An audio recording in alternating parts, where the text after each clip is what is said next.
Oke, mari kita berdoa dulu ya. Bapa di dalam surga, kami bersyukur Tuhan di tengah-tengah situasi yang membuat banyak orang juga lebih khawatir, membuat orang juga lebih berhati-hati. Kami berdoa kepada Tuhan, bersyukur jikalau kami pagi ini boleh datang merenungkan firman Tuhan.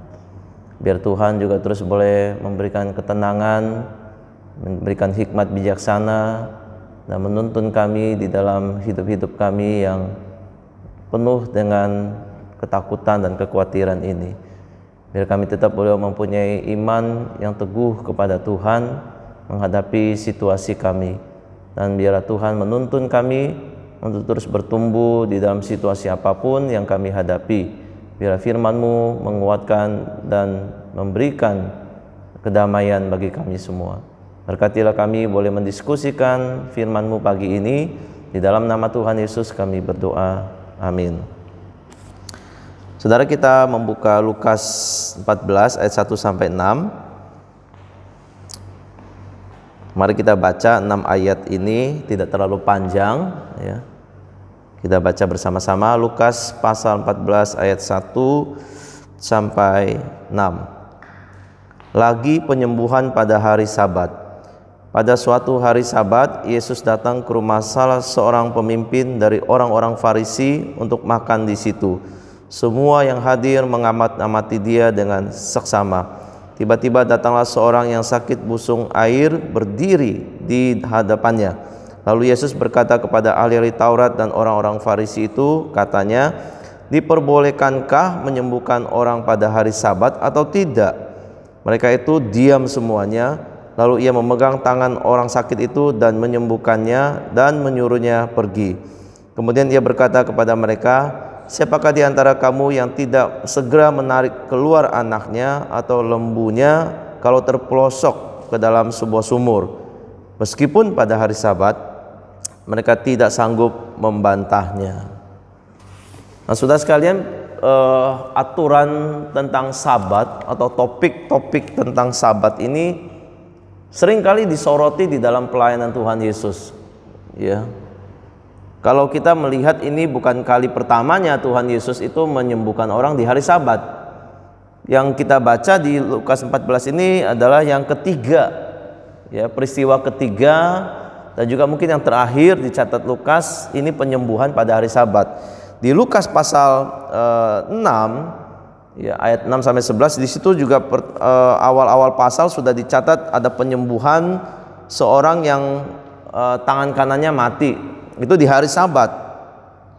Dan yang kedua juga dicatat di pasal sebelumnya dari 14 ini, di pasal 13 itu tentang seorang yang dirasuk oleh roh sampai dia itu sakitnya membungkuk dan itu disembuhkan di hari Sabat gitu.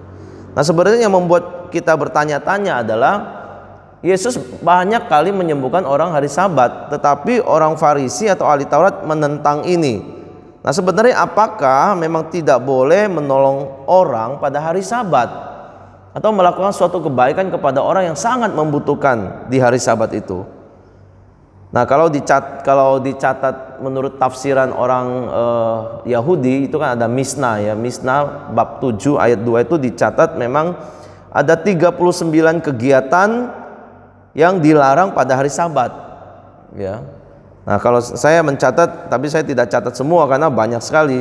Misalnya dia tulis begini, menabur itu kan dilarang, menabur, membajak, menuai, mengikat berkas gandum, membuang sampah, menampi, memilih, mengasah, memilah, itu nggak bisa, nggak boleh.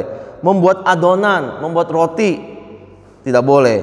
Menggulung wol ya, mencuci wol atau memukuli wol, jadi wol itu dipukul-pukuli juga ya, dan mewarnai wol itu tidak boleh.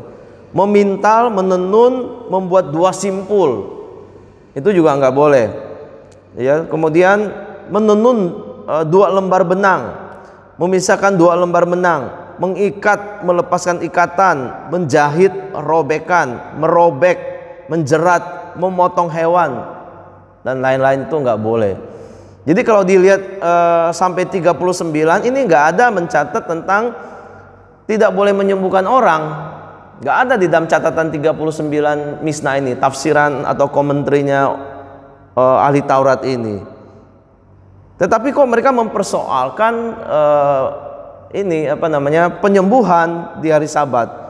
Padahal kalau merefer ke tafsiran mereka itu nggak ada juga di dalam 39 list itu, ya. Dan memang Tuhan tidak pernah bermaksud seperti ini yang mereka maksudkan gitu ya. Kalau dilihat dari 39 item ini lebih ya ada sifatnya pekerjaan, mungkin ada sifatnya memang sesuatu yang sudah rutin, kegiatan-kegiatan rutin yang mereka kerjakan. Kalau kita lihat Sabat di dalam aslinya itu kan memang tidak boleh bekerja selama di dalam hari Sabat itu ya. Nah, kategori pekerjaan ini yang mungkin membuat mereka akhirnya melis sampai sedetil ini. Padahal Tuhan cuma perintahnya satu ya, jangan melakukan pekerjaan yang rutin di hari Sabat itu. Ya, mereka kalau kita lihat tidak ada larangan untuk menyembuhkan orang atau melakukan kebaikan, tetapi mereka tetap mempermasalahkan ini, ya. Karena apa? Karena menyembuhkan orang sakit kelihatannya dikaitkan dengan bekerja. Ya. Nah, apakah kita boleh pikirkan ya? Apakah memang menyembuhkan orang sakit ini adalah bagian dari bekerja? Ataupun kalau orang Farisi dikatakan boleh menolong orang di hari Sabat itu, kalau orang itu sudah kategorinya itu sangat sekarat dan akan mati hari itu. Kalau tidak hari itu dia masih kira-kira bisa bertahan sampai melewati hari Sabat, lebih baik disembuhkan hari Sabat. Nah, ini mungkin berkaitan dengan pekerjaan ini ya. Tabib kelihatannya. Tabib. Nah, ini juga dipersoalkan dengan Yesus. Nah, kalau kita lihat di pasal sebelumnya tentang penyembuhan hari Sabat, pasal 13 ayat 14 dikatakan begini, tetapi kepala rumah ibadat gusar karena Yesus menyembuhkan orang pada hari Sabat. Lalu ia berkata kepada orang banyak, ada 6 hari untuk bekerja, karena itu datanglah pada salah satu hari itu untuk disembuhkan, dan jangan pada hari Sabat. Itu.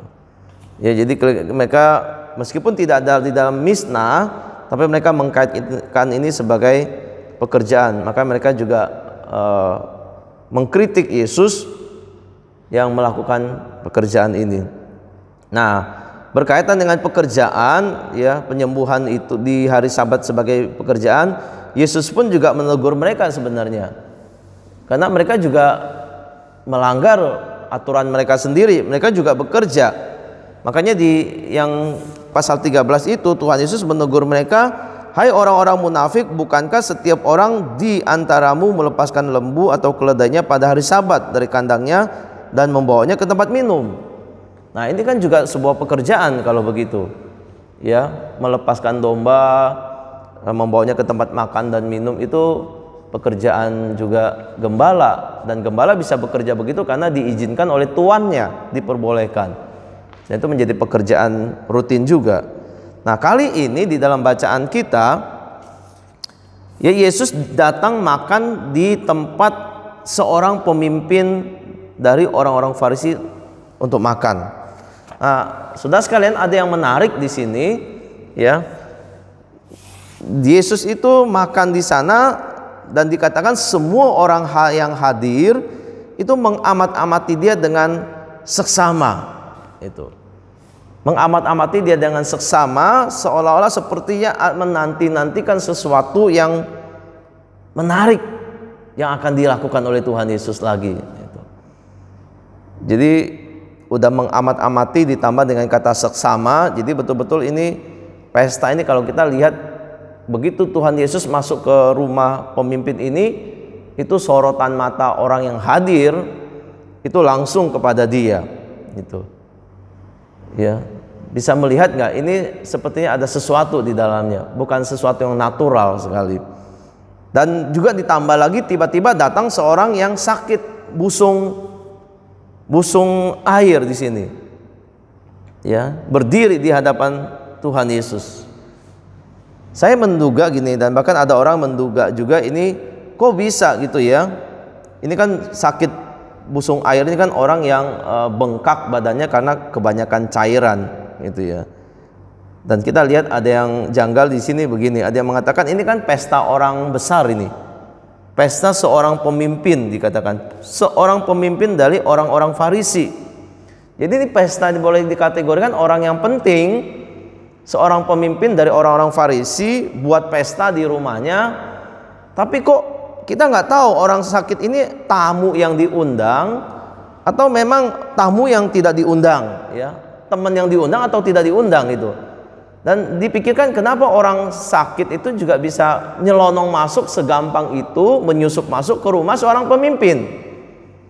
Nah kalau kita bayangkan dengan budaya kita zaman ini kan kayaknya mustahil ya, seorang tokoh politik aja yang mengadakan pesta di rumahnya itu punya security yang aman, yang berlapis-lapis gitu.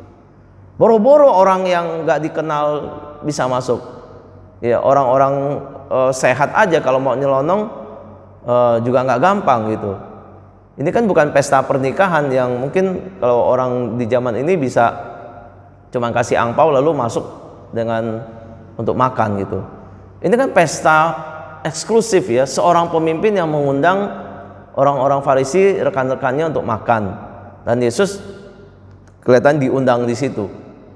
Diundang di situ dan orang sakit ini bisa masuk, bukan orang sehat loh yang nyelonong, orang sakit yang masuk. Nah, apakah ini sesuatu yang yang sepertinya bisa disengaja gitu ya, yang bisa disengaja janggal untuk melakukan sesuatu dan mereka sudah mengamat-amati sebelum orang sakit ini masuk, mereka pun sudah mengamati Yesus. Dan tiba-tiba juga muncul secara tiba-tiba orang sakit ini di depan Tuhan Yesus. Jadi sangat mungkin ada maksud tertentu dari orang-orang Farisi. Karena apa? Karena mereka sudah punya ancang-ancang juga. Mereka mengamat-amati Tuhan Yesus dengan seksama. Plus tiba-tiba muncul seorang yang sakit segampang itu di rumah seorang pemimpin orang Farisi. Dan satu hal lagi, orang Farisi ini pun tidak kaget. Ya, kalau ini memang sebuah penyusupan, mungkin timbul suatu pertanyaan ya, kaget, surprise gitu ya. Tapi ini kelihatannya tidak, ya, dan kelihatannya berjalan sesuai dengan skenario yang dipersiapkan.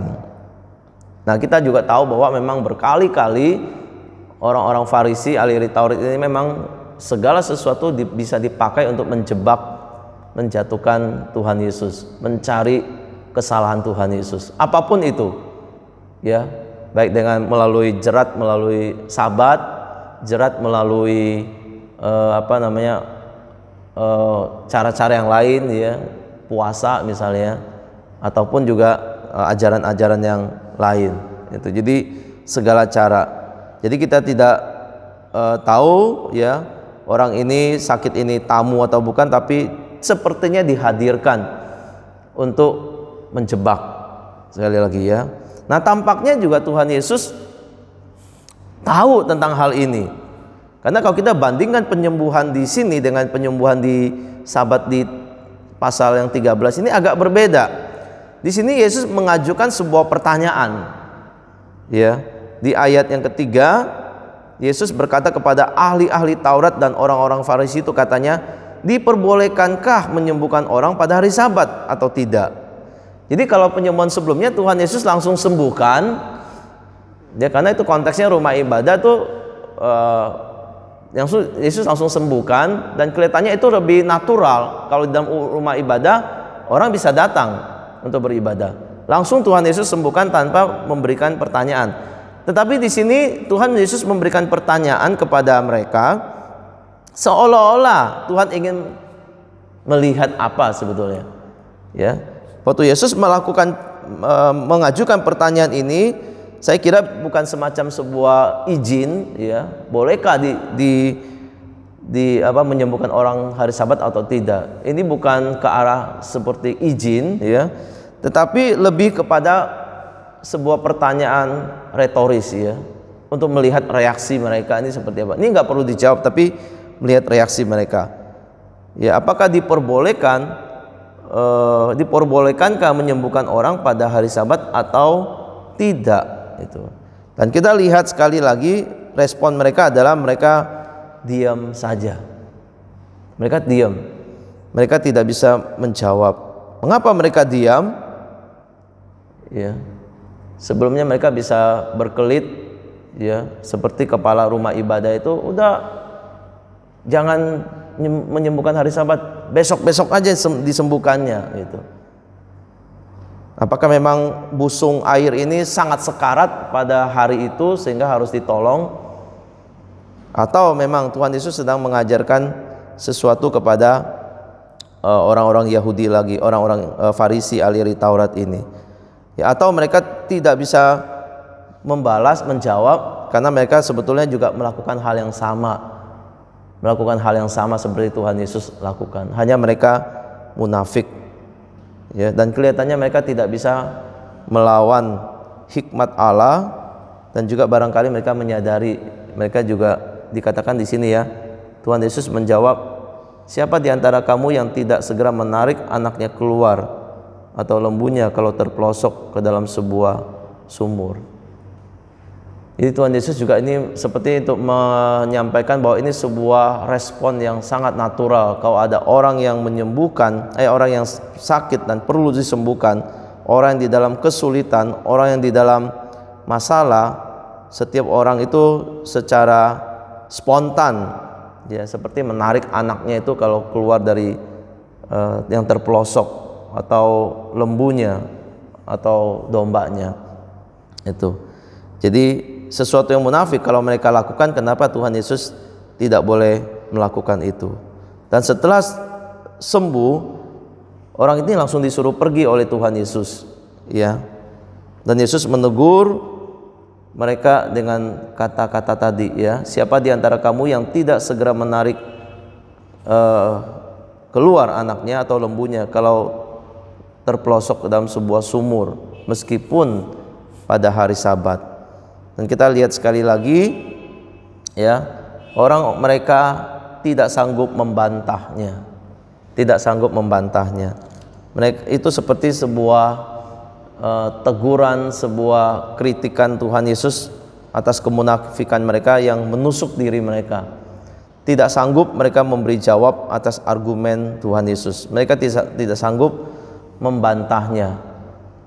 Jadi sudah kita bisa melihat, ya, hikmat dari Tuhan Yesus ini untuk lepas dari siasat tipu muslihat orang-orang Farisi.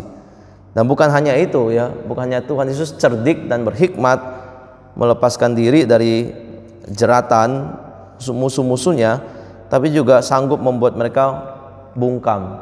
Mereka tidak bisa membantah lawan-lawannya ini, sampai mereka tidak berkutik, ya. Nah, inilah hikmat Allah yang luar biasa. Yesus sebagai anak Allah yang tidak bisa dilawan oleh musuh-musuhnya ini, ya. Saya merenungkan ini, berpikir Tuhan Yesus sering kali di dalam situasi yang berusaha untuk dicobai, dicari kesalahan dan dijatuhkan ini. Saya pun berpikir kadang-kadang kita juga ada di posisi seperti ini, ya. Berada seperti Tuhan Yesus. Tetapi kita tidak sepenuhnya seperti Tuhan Yesus yang punya hikmat luar biasa untuk bisa tahu isi hati dan pikiran musuh-musuhnya ini, ya. Kita ini bukan Tuhan Yesus yang maha tahu, ya, yang maha bijak gitu, ya. Tetapi mungkin kita juga bisa datang kepada Tuhan Yesus kalau kita mengalami akan masuk dalam tipu-tipu muslihat, ya. Orang-orang Farisi ini adalah orang-orang yang dipakai iblis untuk menjatuhkan Tuhan Yesus. Jadi setelah pencobaan padang gurun itu, kalau saudara-saudara baca di akhir itu selalu ada satu kalimat, iblis itu mundur, ya, sambil mencari kesempatan baik untuk terus menjatuhkan anak manusia. Dan itu melalui pencobaan-pencobaan dari ahli-ahli Taurat dan orang-orang Farisi yang terus saja memberikan serangan, memojokkan untuk menjatuhkan dan mencari kesalahan Tuhan Yesus supaya bisa dihukum mati sebelum waktunya, ya. Nah, ini pekerjaan-pekerjaan iblis melalui orang-orang atau musuh-musuh Tuhan Yesus ini. Dan ini juga kalau kita mau katakan, ini juga terus menjadi bagian kita sebagai anak-anak Tuhan yang terus juga akan dicobai, dibawa masuk ke dalam tipu muslihat dan berusaha untuk dijatuhkan. Tapi sekali lagi, Tuhan Yesus sangat berhikmat, sangat cerdik, sehingga dia tahu dan dia bisa menangkalnya. Kita bagaimana? Ya, ini hikmat anak Allah yang luar biasa. Kita ini tidak seperti Tuhan Yesus. Nah, barangkali kita menjadi tugas kita untuk terus boleh meminta pertolongan Tuhan.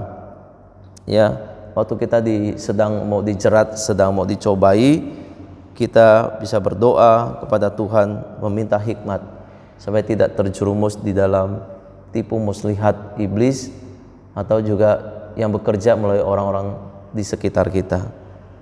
Ya, kiranya kita juga boleh terus dekat dengan Tuhan dan memperoleh hikmat-Nya, meminta hikmat-Nya untuk menjalani hidup kita. Mari kita berdoa. Bapa di dalam surga, kami sungguh bersyukur melihat Engkau Tuhan yang luar biasa mengatasi pencobaan-Mu dan juga membungkam musuh-musuh-Mu. Engkau membalikkan apa yang menjadi jerat justru untuk menegur orang-orang yang jahat ini. Dengan penuh kasih Tuhan melakukan itu dan mengembalikan manusia kepada ajaran yang sebenarnya. Bukan manusia harus tunduk dengan Taurat, tapi Taurat itu untuk manusia. Sabat juga dibuat untuk manusia, bukan manusia untuk sabat. Bapa di surga, berkatilah kami sehingga dalam hidup kami juga sungguh-sungguh mengikuti ajaran Tuhan, sungguh-sungguh setia kepada apa yang sebenarnya menjadi ajaran-Mu, bukan ajaran manusia. Dan juga beri hikmat kepada kami untuk tidak mudah terjerat dengan ajaran manusia, tipu muslihat manusia. Tapi kami bisa membedakan mana yang benar, mana yang salah, mana yang harus kami kerjakan, mana yang tidak harus kami lakukan. Tuhan, beri pertolongan kepada kami semua. Kami bersyukur untuk teladan-Mu yang indah ini. Di dalam nama Tuhan Yesus kami berdoa. Amin.